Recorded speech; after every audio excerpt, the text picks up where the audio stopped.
सुप्रभात बच्चों, मैं Lavkesh Gupta, TGT Hindi, Maa Kalyanika public school, Pendra road, Chhattisgarh से। हम सब कभी न कभी सफ़र में कहीं ना कहीं यहाँ आ जाते ही रहते हैं।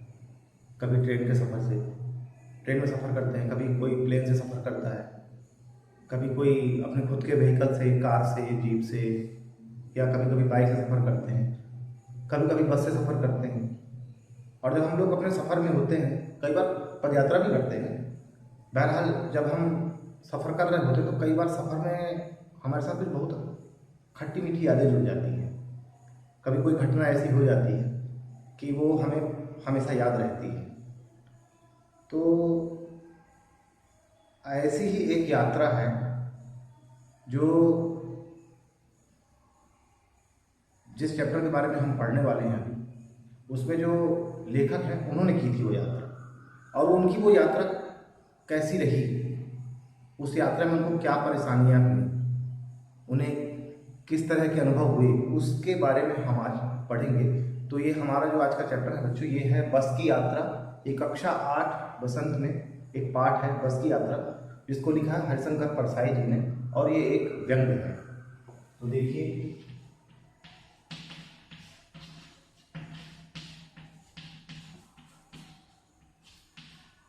बस की यात्रा, और ये एक व्यंग रचना है।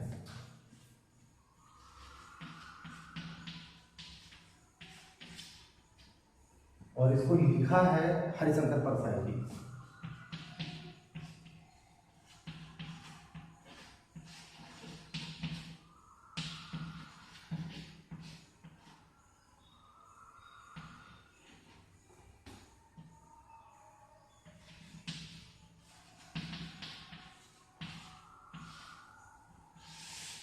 हरिशंकर परसाई जी ने इसको लिखा है।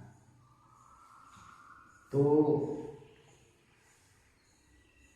सबसे पहले हम थोड़ा सा व्यंग के बारे में बात कर लेते हैं। व्यंग होता क्या है?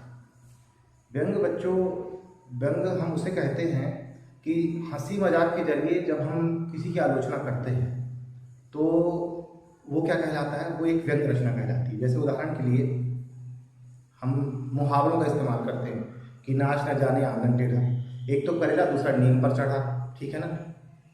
ठीक है, तो इस तरह के हम लोग शब्दों का इस्तेमाल करते हैं। ये किस तरह, ये एक तरह से हंसी मजाक में व्यंग की बात होती है, ठीक है ना।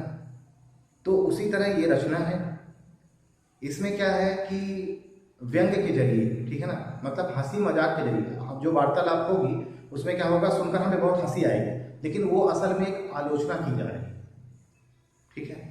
तो उसको क्या बोलते हैं, मतलब हंसी मजाक के जरिए जो आलोचना की विधा है वो क्या कहलाती है, वो व्यंग कहलाती है। जैसे हमने साहित्य की बहुत सारी विधाएं पढ़ी, गद्य में कहानी, निबंध, ठीक है, संस्मरण, जीवनी, उसी तरह से एक व्यंग रचना है। एक व्यंग, ये व्यंग जो है ये भी एक प्रकार की विधा है, व्यंग रचना, ठीक है ना।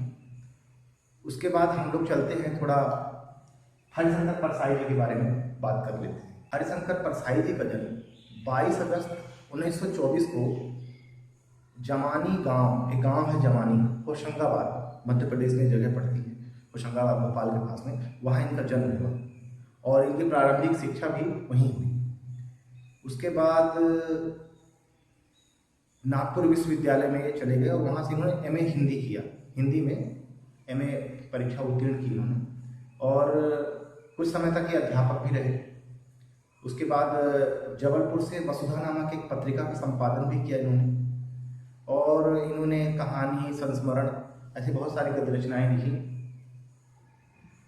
परसाई जी का जो सबसे बड़ा योगदान है साहित्य में, वो है व्यंग कि परसाई जी ने व्यंग को एक विधा के रूप में साहित्य जगत में प्रतिष्ठित किया। पहले क्या होता था, पहले व्यंग कोई रचना नहीं मानी जाती थी, ठीक है, व्यंग कोई विधा नहीं थी। जैसे हमने आपको विधा समझाया कि विधा कहानी, जिसमें कहानीपन हो, जिसको एक बैठक में पढ़ा जा सके, ठीक है। संस्मरण, ठीक है, अपनी पुरानी बातों को याद करते हुए, ठीक है, अपने अनुभवों को बताना, संस्मरण है। जीवनी, किसी के जीवन की बात कहना, ठीक है, आत्मकथा, अपनी खुद की कथा लिखना। तो ये उसी तरह से जो व्यंग एक रचना है, एक गद्य रचना है, तो पहले व्यंग को साहित्य में तो विधा का स्थान नहीं था, लेकिन मतलब लोग हंसी मजाक में इसको उड़ाते थे। और व्यंग का जो पहले विषय होता था वो भी हंसी मजाक ही रहता था।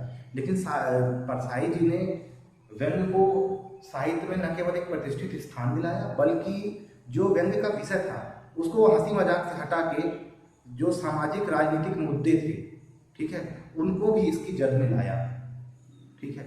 और आप इनकी रचनाओं में देखेंगे, इनकी रचनाओं में जो राजनीतिक और सामाजिक विसंगतियां हैं या और राजनीतिक सामाजिक जो जीवन है उसमें जो भ्रष्टाचार भरा हुआ था उसका पूरा दिग्दर्शन आपको इनकी रचनाओं में होगा, व्यंग्य के माध्यम से। हर बात को ये व्यंग्य के माध्यम से कहते हैं, ठीक है।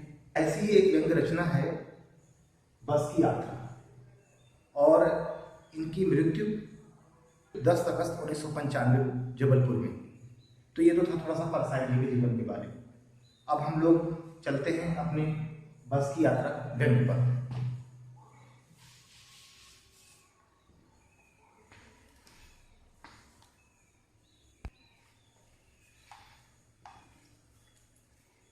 हम 5 मित्रों ने तय किया कि शाम 4 बजे की बस से चलेंगे। पन्ना से इस कंपनी की बस सतना के लिए घंटे भर बाद मिलती है, जो जबलपुर की ट्रेन मिला देती है।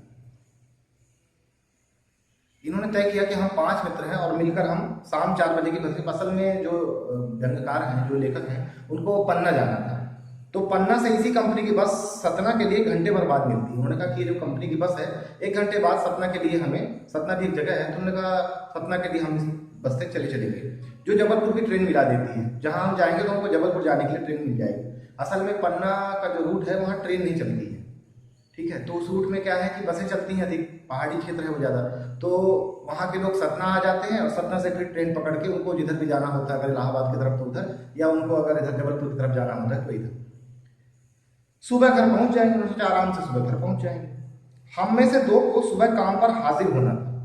उन्होंने कहा कि हम 5 लोग थे, हम में से 2 को सुबह काम पर हाजिर होना। हाजिर मतलब होता है उपस्थित।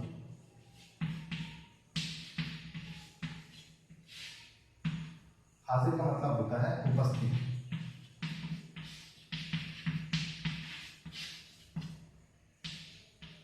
इसी से बना हाजिरी, हाजिरी इसी से बना है, ठीक है। उपस्थिति पत्रक जो बोलते हैं, रजिस्टर इसको हम बोलते हैं, अटेंडेंस लेने वाला। तो इसीलिए वापसी का यही रास्ता अपनाना जरूरी था, ठीक है। तो इसलिए वापसी का यही रास्ता अपनाना जरूरी है कि हम लोग वापस इस तरह से आएंगे, ठीक है ना। 1 घंटे भर बाद जो है इसकी बस चलती है और कंपनी की, तो हम लोग उससे चलेंगे और फिर आराम से हमें जबलपुर की ट्रेन मिल जाएगी। लोगों ने सलाह दी कि समझदार आदमी इस शाम वाली बस से सफर नहीं करते। कई लोगों ने कहा कि देखो भाई, ऐसा है कि जो समझदार लोग होते हैं वो इस शाम वाली बस से सफर नहीं करते हैं, ठीक है ना। सफर का मतलब क्या होता है? सफर मतलब यात्रा। ये दोनों ही शब्द आप देख रहे हैं नुक्ते वाले हैं, ठीक है ना, जो उर्दू के शब्द हैं, ठीक है। सफर का मतलब क्या है? यात्रा। अब हिंदी में हम उनको क्या बोलते हैं? विदेशज शब्द, ठीक है ना। तो क्या रास्ते में डाकू मिलते हैं? तो इन्होंने सवाल किया कि भाई शाम को सफर करना क्यों ठीक नहीं है, समझदार लोग क्यों सफर नहीं करते हैं, क्या रास्ते में डाकू मिलते? क्योंकि वो क्षेत्र जो है, ठीक है, बांदा, तर्रा, ठीक है, और ये चित्रकूट और इधर पन्ना, क्योंकि वहाँ हीरो की खदानें हैं पन्ना में, तो वो क्षेत्र जो है थोड़ा सा वहाँ डकैत लोग अधिक होते हैं, ठीक है। तो उस कारण से जो है, जैसे चंबल वाला डाकुओं का क्षेत्र है, उसी तरह से वो भी एक क्षेत्र जो है थोड़ा अभिशापित है इस मामले में, ठीक है। तो उन्होंने सोचा कि डाकू मिलेंगे, तो लोगों ने कहा नहीं, बस डाकिन है, ठीक है ना। जो बस है वो डाकिन है। डाकिन का मतलब क्या होता है? डाकिनी शाकिनी इसको बोलते हैं। जैसे डाकिन मतलब कि चुड़ैल है, ठीक है। डाकिन का मतलब क्या है?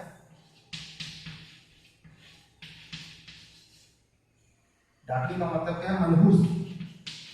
यहाँ पर आप डाकिन का मतलब ले सकते हैं मनहूस। इसका जो दूसरा मतलब होता है, ठीक है, प्रेत आत्मा जुड़ा हुआ, ठीक है, इसको हम चुड़ैल बोलते हैं। अक्सर लोग जो है व्यंग में कभी किसी को गुस्से में लड़ाई झगड़ा होता हो तो आप देखते हैं कि कई बार जब महिलाएं आपस में झगड़ा करती है गुस्से में, तो चुड़ैल बोलते हैं, तो चुड़ैल है। असल में होते नहीं, उनको चिढ़ाने के लिए ऐसा बोलते हैं, ठीक है ना, कि तेरे सूरत कोई देख ले तो पूरा दिन का काम बिगड़ जाए। तो ऐसे ही उन्होंने कहा कि ये जो बस है, ठीक है, ये क्या है? डाकिन है, मतलब मनहूस है, ठीक है। बस को देखा तो श्रद्धा उमड़ पड़ी। बस कुछ ऐसी लगभग दिखती थी, तो बस को देखा तो श्रद्धा उमड़ पड़ी, भक्ति भाव मन में जम गया। खूब वयोवृद्ध थी, माने बहुत बूढ़ी हो चुकी थी, बहुत पुरानी बस थी। ये है व्यंग की बात, ठीक है, कि बात को सीधे तौर पर न कहकर व्यंग के जरिए इस तरह से कहना कि बस को देखा तो श्रद्धा उमड़ पड़ी, खूब वयोवृद्धि थी, सदियों के अनुभव के निशान लिए हुई थी। सदियों के अनुभव के निशान थे, जैसे टूटी फूटी एकदम जर्जर हालत में, बुरी अवस्था में, पता नहीं कब से चल रही थी, कई जगह टूट फूट के निशान थे। लोग इसलिए इसे सफर नहीं करना चाहते कि वृद्धावस्था में इसे कष्ट हो। तो अब जो व्यंग्यकार है वो कह रहे हैं कि लोग इससे इसलिए सफर करना चाहते कि ये मतलब डाकिन है या ये मनहूस है, बल्कि वयोवृद्ध अवस्था में उसको कष्ट होगा, इस पर लोग इसके साथ सवार हो जाएंगे तो उसको बड़ा कष्ट होगा चलने में, ठीक है ना। यह बस पूजा के योग्य थी, उसके ऊपर सवार कैसे हो जा सकता है? अरे भाई ये बस तो पूजा के योग्य है, ठीक है, इस पर सवार कैसे हो जा सकता है? देखिए असल में जो पूरा व्यंग है, ये जो पूरी बात है, इसमें जो व्यंग्यकार है वो जो भी जो यातायात व्यवस्था है, तत्कालीन यातायात व्यवस्था, उस पर जो है ये करारा व्यंग कर रहे हैं कि उस समय क्या है कि जैसे आप देखते होंगे ट्रेवल्स की बसें चलती हैं बहुत सारी, ठीक है, तो कई लोगों को आप देखते हैं कि कुछ लोग ऐसे भी होते हैं उनकी बसें बहुत पुरानी हो जाती है, उसके बाद भी उसको दौड़ाए रहते हैं, उसका कोई मेंटेनेंस का ध्यान नहीं रखते, बस उसमें पब्लिक को बिठाएंगे और फिर वो अपने गंतव्य तक जाती रहेगी, भले चाहे रास्ते में कितनी बड़ी दुर्घटना हो जाए। तो दुर्घटनाओं को आमंत्रण देने वाली बहुत सारी बसें होती है, मजबूरी में लोगों को बैठना पड़ता है, ठीक है। ग्रामीण क्षेत्रों में क्या होता है, या जब साधन नहीं होता है सफर का कोई दूसरा, तो लोगों को फिर मजबूरी में ऐसा बैठना पड़ता है। कई बार आप छोटे छोटी जो गाड़ियां होती हैं जैसे टेम्पो हो गया, ऑटो हो गया, उनको भी देखते हैं कि वो बुरी हालत में होते हैं, लेकिन उसमें लोग सफर करते हैं, ऐसा लगता है कि अब गया तब गया, लेकिन मजबूरी होती है। तो ये उस पर करारा बन है, ठीक है ना। जो यातायात विभाग है, ठीक है, वो इस चीज पर ध्यान नहीं दे रहा है। और अभी भी आप देखेंगे कि हमारे यहाँ भी कभी रास्ते में देखते कोई बहुत पुरानी बस है, वो एक रूट में, एक रूट है, उस रूट में पर्टिकुलर चलती है, जबकि वो बहुत खटारा हो गई है। लेकिन ये सारी गलती यातायात विभाग की। भाई यातायात विभाग को नहीं लगता है, या उनको पता नहीं है, उन्हें दिखता नहीं कि ये बसें कैसे चल रही हैं, इतनी पुरानी बस, कहीं इसका एक्सीडेंट हो जाए, कुछ ऐसी बहुत सारी दुर्घटनाएं हो जाती हैं। उन सभी दुर्घटनाओं को कहीं ना कहीं व्यंग्यकार ने देखा होगा, ठीक है, और उसी पर व्यंग करते हुए उन्होंने ये पाठ लिखा, बस की यात्रा। आगे देखिए, बस कंपनी के एक हिस्सेदार भी उसी बस से जा रहे थे। हमने उनसे पूछा यह बस चलती भी है? वह बोले चलती क्यों नहीं है, चलती क्यों नहीं है जी, अभी चलेगी। हमने कहा वही तो हम देखना चाहते हैं, अपने आप चलती है, अपने आप चलती है? हाँ जी, और कैसे चलेगी? तो जो व्यंग्यकार है यहाँ पर बात कर रहे हैं, वहाँ जो बस है, बस की जो कंपनी के हिस्सेदार भी थे, तो पूछे कि बस चलती है? क्या हाँ, क्यों नहीं चलती है जी? तो पूछे क्या अपने आप चलती है? तो कि हाँ, और कैसे चलेगी, अपने आप नहीं चलेगी। तो मतलब व्यंग कर रहे हैं कि क्या अपने आप चलती है, इसके हाथ देखकर नहीं लगता कि अपने आप चलेगी, तो कोई खींच के ले जाएगा तब चलेगी, और रहने नहीं जरूर चलेगी, क्यों नहीं चलेगी, ठीक है। गजब हो गया, ऐसी बस अपने आप चलती है? तो व्यंग्यकार करे भाई गजब हो गया, बताओ ऐसी बस भी अपने आप चल जाती है, हैरानी है सोचकर। हम आगा पीछा करने लगे। डॉक्टर मित्र ने कहा डरो मत, चलो, बस अनुभवी है, नई नवेली बसों से ज्यादा विश्वसनीय है, हमें बेटों की तरफ प्यार से गोद में लेकर चलेगी। वाह क्या बात है, क्या बात कही है। तो हम आगा पीछा करने लगे। आगा पीछा का मतलब होता है आनाकानी करना, आगा पीछा करना, एक सब एक आगा पीछा करने का मतलब होता है कि जाए न जाए, असमंजस की स्थिति, ठीक है ना।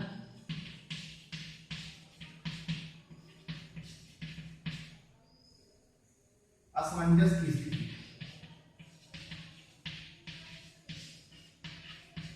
तो उनको लगा कि भाई हम बस में जाएं कि न जाए ये समझ में नहीं आ रहा है, ठीक है।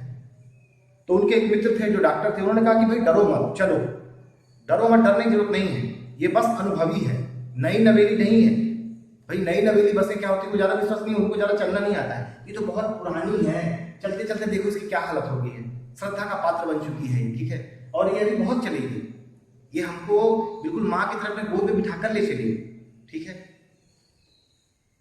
हमें बेटों की तरफ प्यार से गोद में लेकर चलेगी। ये हमें बेटों, जैसे माँ अपने बच्चे को गोद में बिठा कर लेकर चलती है, वैसे ही माँ के समान हमें लेकर चलेगी, डरने की कोई जरूरत नहीं है। तो आज के लिए बस इतना ही बच्चों, इसका अगला भाग हम नेक्स्ट वीडियो में पढ़ेंगे। धन्यवाद।